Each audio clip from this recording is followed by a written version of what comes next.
Hello, today we're going to be looking at Cubism and Picasso. But first, a little bit about the presenter. My name is Ben Benucci. I am an art student at Cuesta. I'm 50 years old. I am married. I was born and raised in New York City, the Bronx, more specifically. There I visit museums such as the Museum of Natural History and the Guggenheim. At the Guggenheim was the first time I viewed a Picasso. I was very fascinated because everyone was enthralled with who Picasso was. Now, today's topic, we're going to be looking at Cubism first, then we're going to be looking at Picasso as the artist, and then we're going to be looking at Picasso and Cubism. Obviously, we cannot get into all of Picasso or all of Cubism because this is a short 7 to 10 minute presentation. Cubism is a style of painting or sculpture or even architecture developed in the early 20th century. It's characterized chiefly by an emphasis of formal structure, the reduction of natural forms to the geometric equivalents, the organization of planes of a represented object independent of a representational requirements.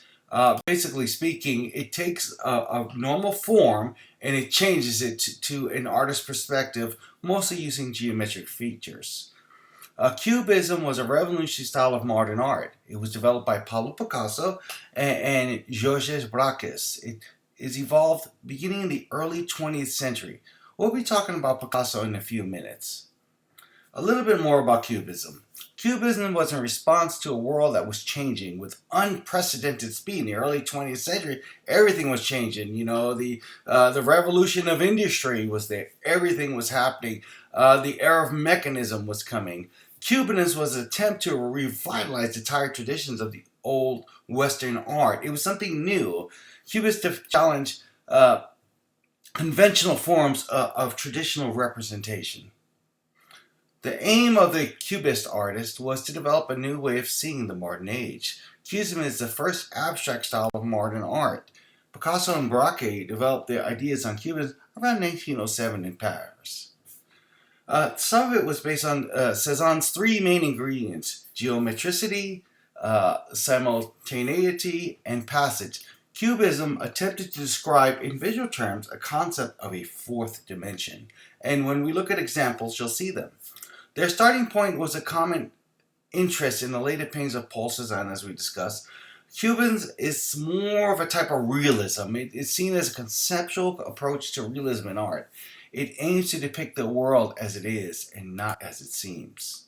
There are two distinct phases of the Cubist style: analytical cubism, which is pre-1912, and synthetic cubism, which is post-1912. Cubism influenced many other styles of modern art, including orphanism, futurism, vortism, and suprematism, and etc. Let's take a little bit some of the examples of Cubism. You will see its distinction. Look at this picture here, how beautiful it is with the different geometric shapes. But it's really a violin and a candlestick by Georges Braque, who we mentioned before. And it was painted in the spring of 1910 in Paris. I mean, it's also painted what's called a monochromatic style. That's using one color, but with many different tones of color. It also has a still life theme, which means is that the picture, what's being painted, is there. It's not moving, it's not in action, it's a still life. As you can see, this painting of a church, this picture of a church of Santa Monica in Madrid is influenced by the Cubist style. According to the website, the generating idea of the project was the building would mark a milestone and become a continuous testimony to the spiritual function produced in its interior, which must necessarily spread and manifest itself permanently to the nearby social and urban medium. This would stick out. If you saw something like this in your hometown or even in New York City, it would definitely stand out. The next one is we look at it's a bronze sculpture, but it's unusual half-cocked male, is what it's called. One kind of sculpture has an ear with its torch brass, brutalist, cubist, dimensional, abstract, deformed shape. His head was torch brass, what I was mentioning before, and he sits on a solid black marble. Can you see what's considered cubist? Now let's do a quick review of Cubism. As you can see, Cubism is easily detected by its use of geometric shapes, replacing traditional shapes and forms, as we can see in these two in these two examples. Now let's go on to Pablo Picasso. Uh, who does not know the name Pablo Picasso? Everyone has heard of this man. Let's get to some unknown facts or maybe some little known facts of Pablo Picasso. He was born in Malaga, Spain in October of 1881. He was the first child born in the family. His father worked as an artist and also as a professor at the School of Fine Arts. His father was also a curator for the museum in Malaga. Picasso studied under his father for 1 year, then went to the Academy of Arts for 1 year prior to moving to Paris. Some of his early work is what we call the Blue Period, as we can see this picture. But during the Blue Period, he did a self-portrait. He was only 20 years old at the time.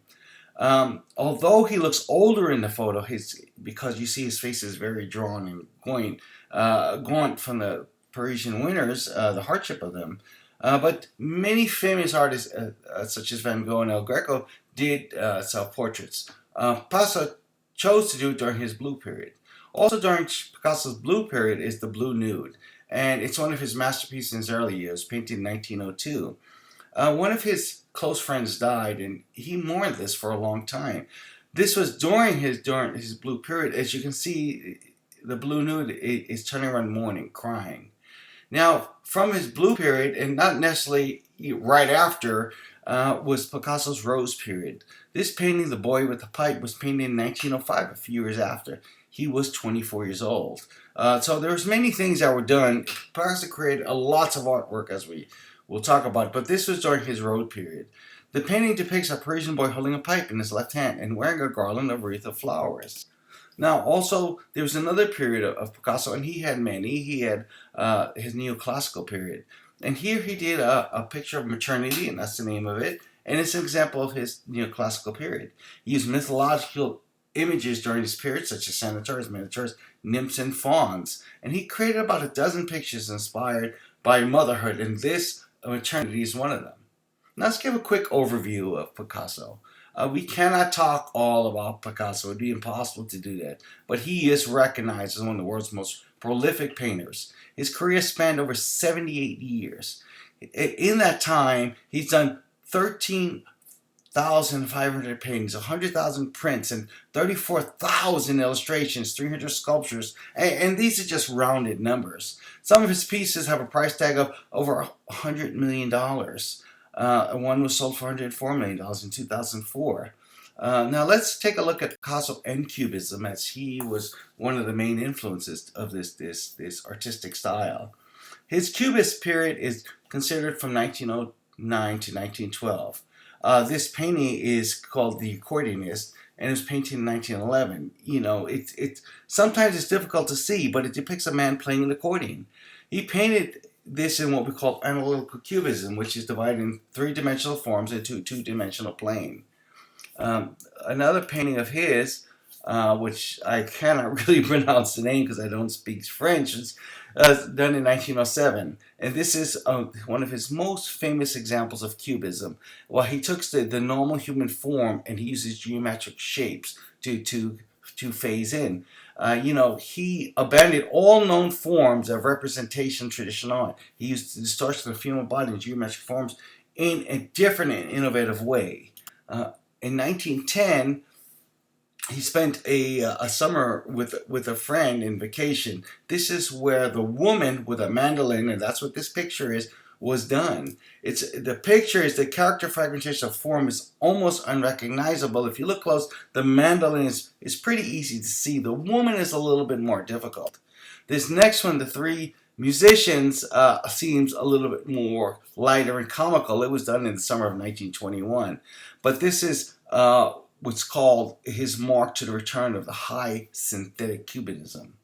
What I like to do is, unfortunately, I can't go over everything about Cubism and everything about Picasso, but I'd like to thank you for your time.